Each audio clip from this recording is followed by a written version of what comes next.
Hello, I'm Peter Newman from AHRI, and I'd like to tell you about this week's edition of AHRI Insight. So what came first, the chicken or the egg?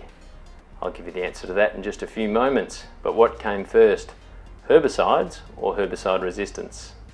Now, we'd always assumed that the way herbicide resistance evolves is that plants naturally gain a mutation, and that happens naturally in a population, and then we merely select for that mutation by spraying the herbicides. But we never had any solid evidence of this until recently, when Christophe Delay and his colleagues from AHRI in Dijon in France set out to answer the question.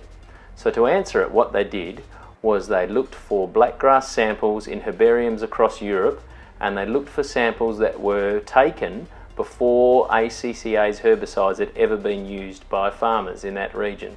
So they took blackgrass samples that were between 40 and about 200 years old, and they looked at the genes of those blackgrass plants and tried to work out if the 1781 ACCA's mutation was there, and they hit the jackpot.